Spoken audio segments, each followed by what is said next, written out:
First of all, thank you for coming. We are getting to the end of this awesome conference, so some of you may be tired, so I'll try not to bore you. I'm Pablo Guardiola, and today we are going to talk about unit testing. We will review the basics of unit testing and its importance as well. We will see what a unit test is, the different styles of testing, and test doubles. And finally, we will see how to write unit tests from scratch. And then if you already have a good test suite, how to improve it. Sorry? Oh, it's okay. Let me quickly introduce myself. As I already said, I'm Pablo Guardiola. I'm working at Telefónica R&D as a software engineer. Those are my Twitter handle, are my personal site. So please feel free to send me a tweet or leave a comment in the post that I wrote, because here we are to learn, and to share knowledge. So one more thing about me, I'm that kind of guy that I really like to interact with you, the audience. So please answer my questions. And the first one, how many of you write unit tests in your current projects? Oh, that's amazing. That wasn't the situation a couple of years ago. So we are good. We are getting better and better. So good for us. And next question, does anybody know what the 4 rules of simple design are? Or can you imagine? No? First of all, runs all the tests. We have a bunch of unit tests running, and all are green. So they are giving us feedback, and those are valuable and reliable. The second one is our code reveals the intention of the programmer, which means we have to write code with semantics. As a friend of mine usually say, don't write code for the machine, write it for your teammates. And as I already said, we have to write code and understandable. The third one is no duplication. This is related with the concepts or axioms of don't repeat yourself and once and only once, and which means we should avoid knowledge duplication. And finally, the last one is we should have the fewest classes or methods as possible, because what we want is to keep our systems small. And so what do they all agree on? Can you imagine in what they all agree? Or first of all, do you know them, right? From left to right, Ken Beck, Uncle Bob, Jay Brains, and Martin Fowler. So does anybody want to try it? No? Sure. Passes its test, right? Those guys are the parents of XP and the ones who define the mentioned rules. So they have been developing software for a long time, so they truly know about this stuff, and we should trust them and follow them. So as in everything in life, we have to have a reason to do everything, right? So what motivates you to write tests? So have you ever asked yourself why? We have to have a reason to write tests. So let's introduce you some testing motivators that I consider really useful to start writing tests if you aren't doing it yet. So first of all, the testing motivator validate the system. So with this testing motivator, we are getting the immediate feedback that the code works as expected, and of course this allows us to prevent future regressions. Another testing motivator could be code coverage. I'm not going to enter in the endless battle of the 100% of code coverage because for me the best percentage is to at least have greater than 0, because that means that you are in the right path and you'll eventually get better tests and more tests. The third one is test enables refactoring. This is the one that I like the most because, as you may know, if you don't have tests when dealing refactoring, you aren't doing refactoring, right? Because call it what you want, but you have to know if you broke something in your code when dealing a refactoring. Another testing motivator is to document the behavior of the system. Some developers, including myself, think that the tests are the live documentation of the system. And actually, one thing that I usually do when I want to see how a system works is to go to the testing package, and ultimately when we are testing, we are testing or we are executing the public APIs.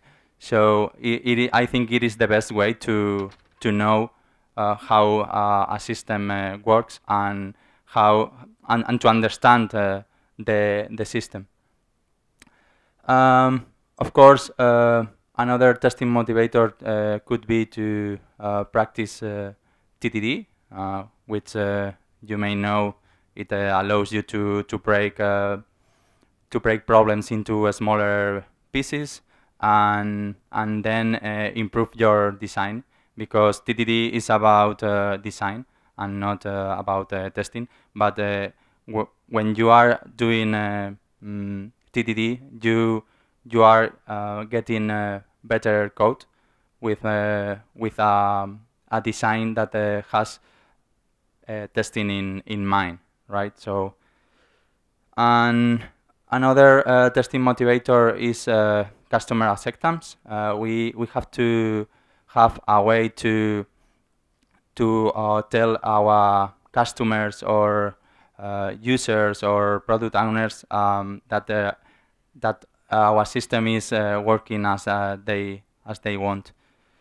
And there are a lot of others testing motivators, but I think I've included the most important ones.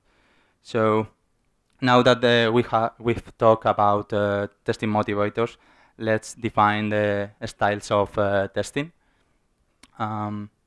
We have two styles of testing. On one hand, we have the state verification test style of testing, in which we are verifying or checking that a specific state has happened, and those kind of tests are really good, because even if you change your implementation, then you will get the same state. So then you won't have to change your test code. In mocks RNA stubs, a well-known post by Martin Fowler. He calls them as classicists. And on the other hand, we have the behavior verification style of testing, in which we are verifying is that specific interactions between objects have happened. So, and Martin Fowler identifies them as monkeys. So, I imagine that you are wondering, but which one is better, or am I a mockist or am I a classicist? And what do you think? What kind of style of tester are you? As in everything in life, we have to balance, and we have to find a happy medium. And of course, we should we should be professional enough in order to know which one is the best style in every situation. So if you start writing tests, you will gain some experience, and then you don't have to be on one side or another. So does anybody want to define what a unit test is for him or her? Oh, you are really shy, right? You want to party now? Okay. For me, it is the best way to ensure that our code works. But when giving this presentation, I really like to use the J fields definition, in which he splits a unit test into two types, which are solitary tests and sociable tests. So let's define what a solitary test is. A solitary test is a test that, first of all, never crosses boundaries, and secondly, the class under test should be the only concrete class that you found in a test. And what about sociable unit test? It's really easy. If you break any of the previous rules, then you are writing a sociable test. So let's continue. Does anybody know what first acronym stands for? Sure? What else? Okay. F stands for fast. Our test should be fast, and when I say fast, I mean milliseconds, because testing is all about immediate feedback, right? So if your tests aren't fast, then you will start to ignore some of them, and if you then start ignoring them, then you will don't run them frequently, and if you do that, then your code will begin to rot. I stands for independent. Our test should be independent into each other, meaning that the inputs of one test should not depend on the following one, and we have to write tests that should that have to be independent, and tests that can be executed in any order. What else? R stands for repeatable. Our test should run in every machine, meaning your local machine, or the QA environment, or the CA environment, or even you have to have the possibility to run your test when commuting by train without internet connection, because if not, then you will always have an excuse to not run them. S stands for self-validating, meaning that tests should have an output, a Boolean output, sorry, and we don't want to look for a file to see if something has happened. Instead, we want immediate feedback, and we want to know if a test has failed or hasn't. And the last one is timely. This is related with the TDD, meaning that we should write our testing code before the production code, and we should write a test in a timely fashion. So let's review the test tables. Let's quickly review them. I really like to talk about test tables in this talk, because some developers confuse test tables with mocks, and we have to, when working in a team, we have to use the proper names in order to share a common language with the whole team. So let's review them. What is a dummy? Anybody?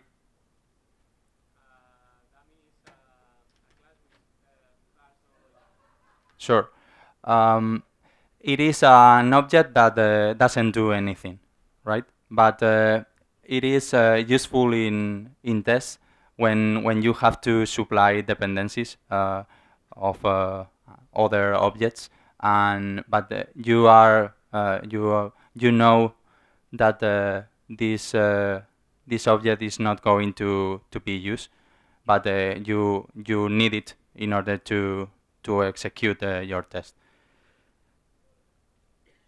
The next one is the stub.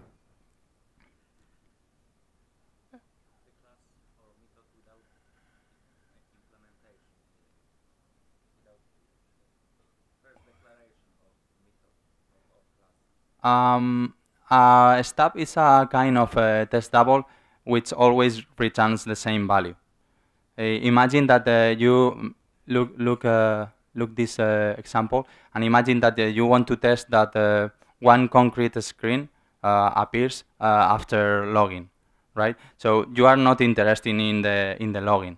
You are only interested in that the login passes, and then to see if the next screen is the one that you wanted. So in this case, you always return true when authorizing.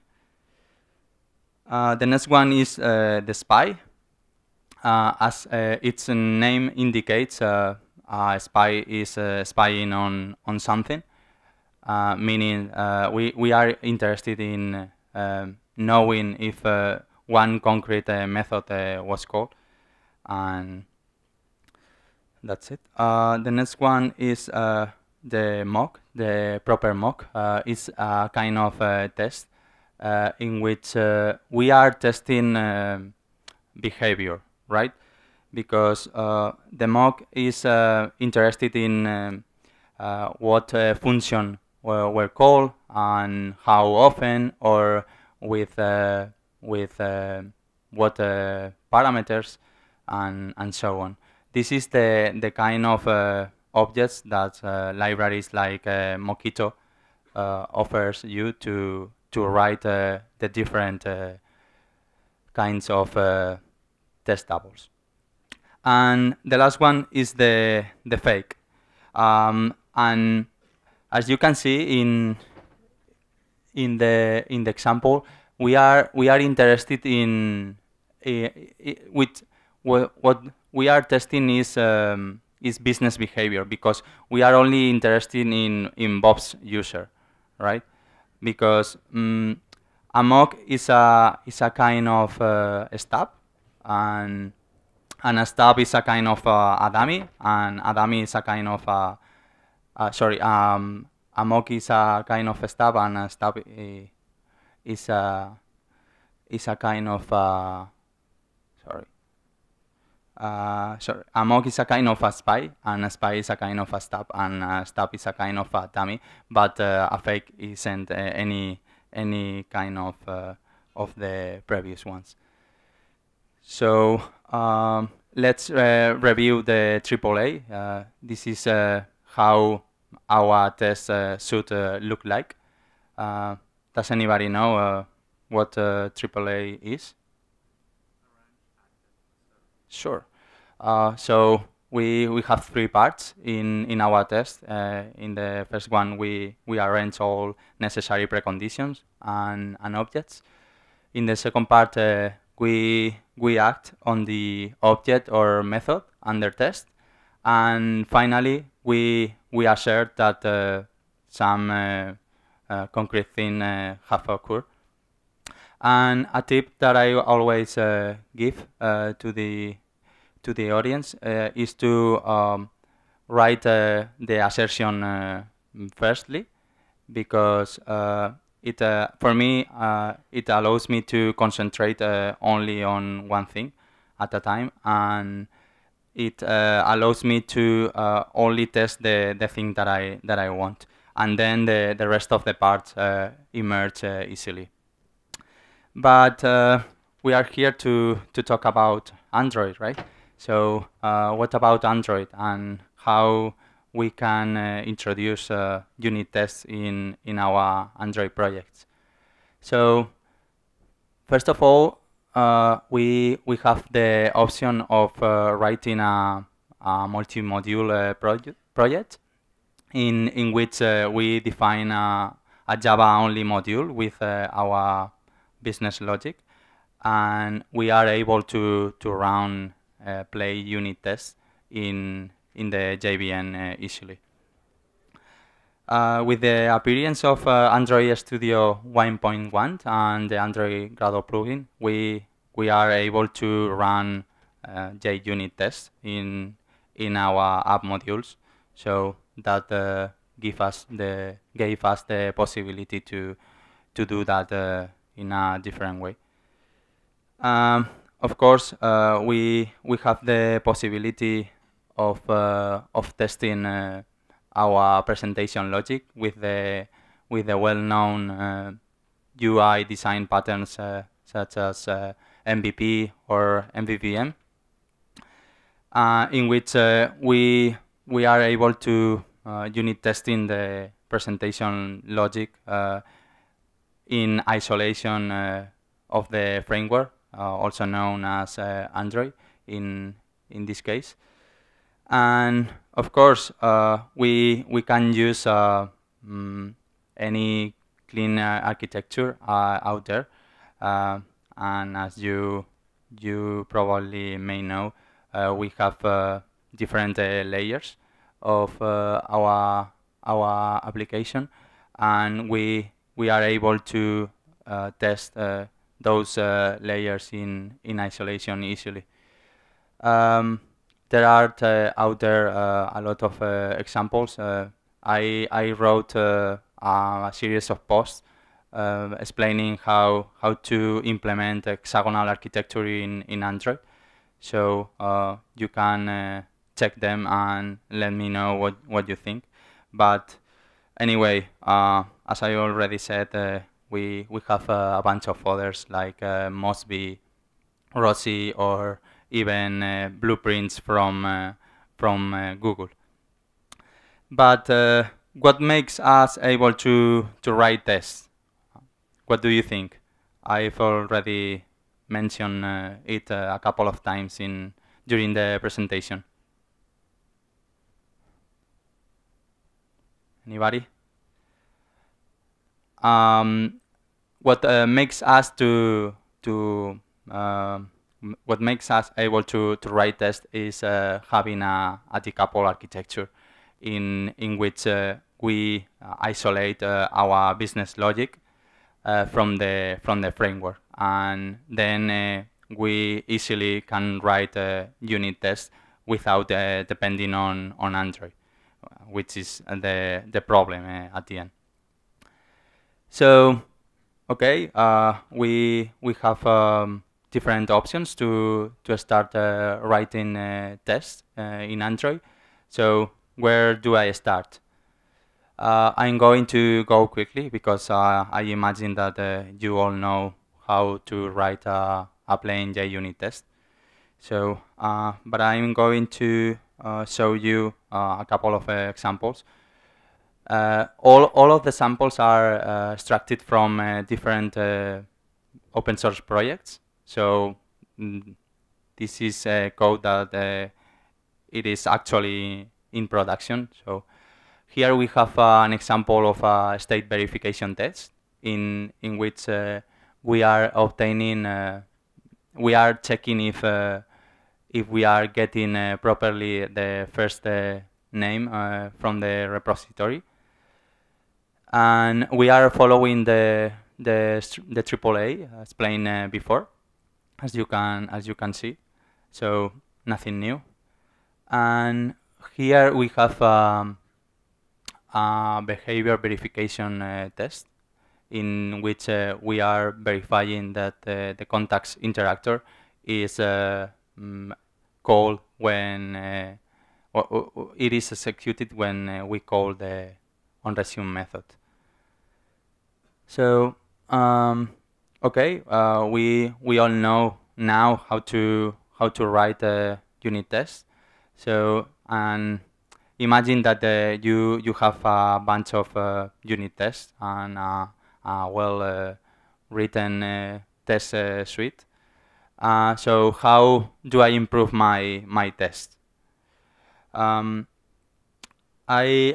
really like to use the DAM procedures, which are descriptive and maintainable procedures, and I'm going to explain you some of them that I hope will be useful for improving your test.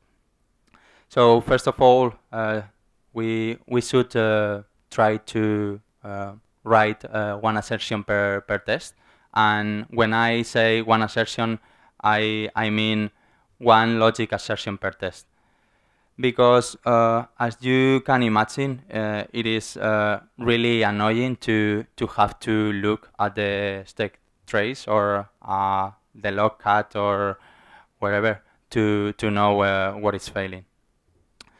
And as you can imagine, if you have more than one assertion in your test, if one assertion fails, then it will break the execution. So we have no information about the remaining test. The same thing happens with the behavior verification test, because ultimately verifying a mock is asserting something. So nothing new. What else? We should try.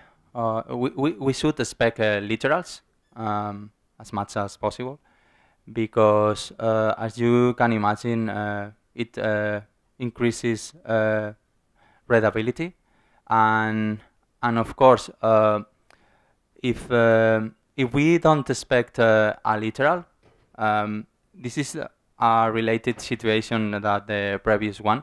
If we don't expect a literal, then if a test fails, then we have to check if which part was the one causing the failing. And if we always expect a literal, then we will know for sure that the problem is in the actual value. And even more, literals will reflect the examples from the business.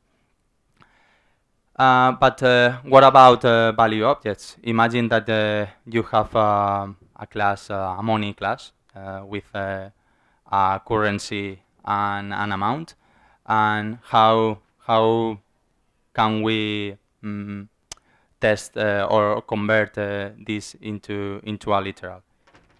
It's easy. We should try to convert the value objects into literals if possible, and we can do it, for example, overriding the toString method and returning the amount and the currency.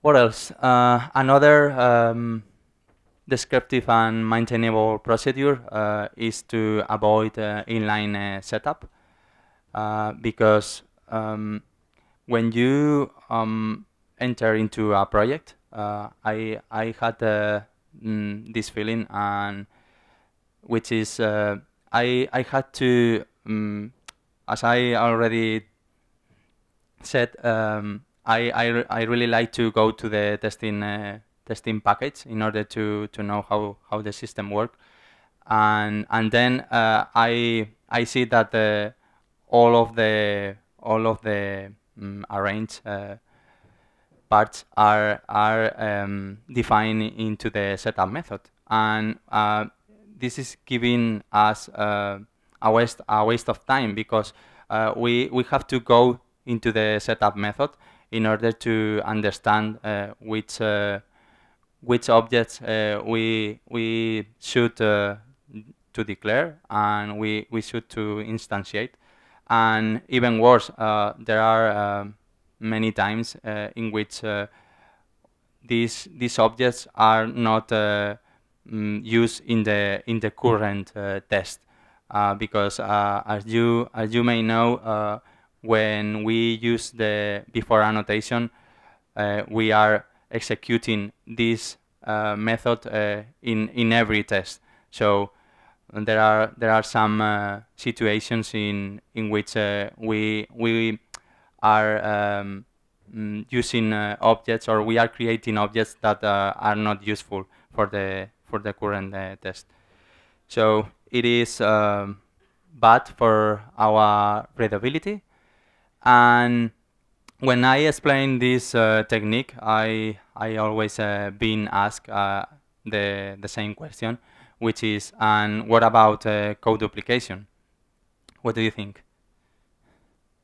How can we don't lose this readability without duplicating? Sorry?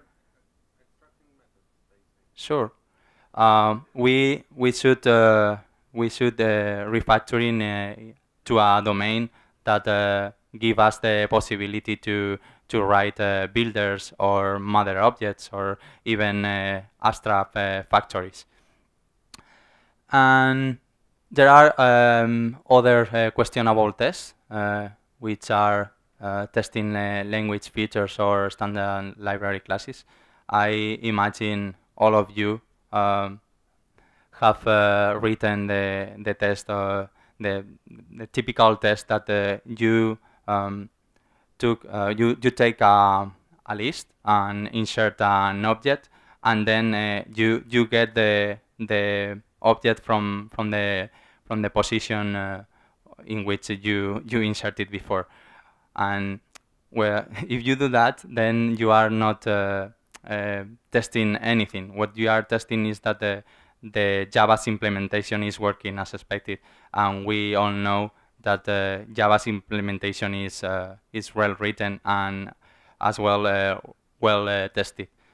The same thing happens with testing framework features or classes, and of course there are sometimes, for example, when you are dealing with third-party libraries, for example, if you have to work with the Facebook API, then I encourage you to not trust them. So it is fine to have this kind of test, because if not, then you won't be notified that they have changed. something on their APIs. And here you can see that the same situation could happen when working with your mocking frameworks. So be careful and don't test your stubs, because when you start writing a test, you could end testing that your mocking framework is working as it should. So, in closing, should we even bother writing unit tests? What do you think? Okay. As Martin Fowler says in this question, or in this quote, sorry, we should, but we should be professional enough to test only and firstly the important parts of your application or systems. Imagine that you are working in a payment system.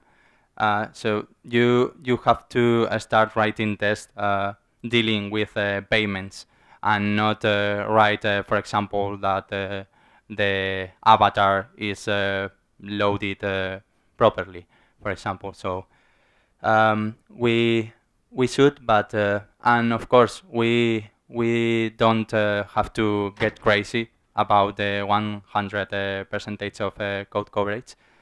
And of course we should practice, because practice makes perfect. So I encourage you to join different meetups, to do some coding dojos or katas. For example, today I don't know if you knew it, but today is the Global Code Retreat. So I encourage you to join this kind of events, because it is a really good place to learn from others, and by doing and having fun in the same time. So I'm officially deprecating this talk, because I have given it many times. So please, if you have any questions, tell me now or never. Thank you. Hi, thanks for a talk. Let me first introduce you to my situation, because I tried using unit test before, Sure. but my experience was I was browsing for examples, articles, showing some unit test for really simple logic, like, you know, all this stuff that assert 2 plus 2 is 4, etc. So I managed to write a very simple naive test, but then it comes to lifecycle management and events, and all gets complicated. So at some point I gave up. So my question in 2 parts. First of all, could you recommend some books or articles on more complex topics with unit testing? And Sure. the second part, maybe first. This one. I need a picture for sure. Later I will upload my slides. So, but go Yeah. ahead. And could you say about maybe one particular open source app that you find that it's really well covered with tests? Because I browse GitHub from time to time. Mhm. I see, oh, there is testing package, but there's something like example unit test or main activity test that check if package is correct, and that's all. Sure. First of all, you can read this book. This awesome book by Jay Fields, and this is Java related. But as you may know, we should write our business logic in isolation from Android. So then you will end up only doing this kind of test. This book it helped me a lot, So I recommend this book. And if you want to see examples or samples of projects in Android that have tests, I wrote Katan architecture in which I included the test. So you can watch it how I did it there, and of course you can now look the blueprints repository from Google. There are a lot of different approaches on how to architect your Android applications, and almost all of them have a test. If I'm right. So more questions? Sure. Hey, I am missing in the bibliography one of the talks. I think it's more thought-provoking in this sense. Not sure if you are familiar with integration tests are a scam from Reinsberger, sure. And I would like to ask you what's your position on that topic? I'm agree with JBrains, and you can see here he has a book in which he applies TTT in Android, and I think that if well, if you haven't seen this talk, what JBrain says is that you have to put the limit or the edge of your integration test at the top, you know. So I'm a big fan of unit testing. So when I have to write, for example, integration test in Android, I use a mock web server, and because in a sense are the this kind of JUnit tests, but those are slower.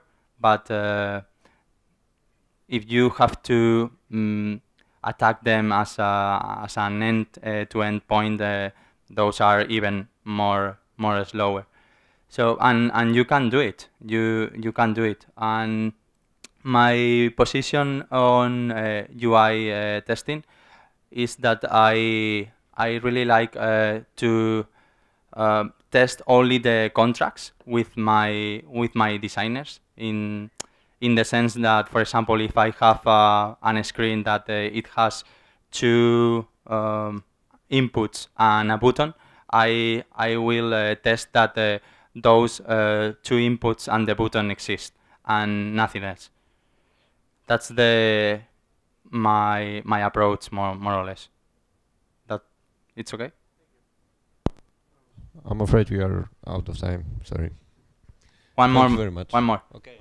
One more. Who's the lucky? Oh, if you want to ask me later on the party, I will be pleased to answer your questions. Okay, my question is, do you prefer to use tools like Mockito or write stubs and fakes and mocks by yourself?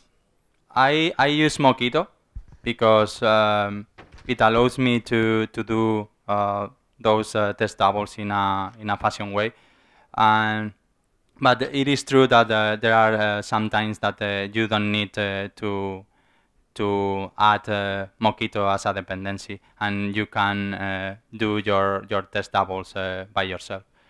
But ultimately, this test is not into the production code, so you can include Mockito and you will be fine, right? So thank you for coming.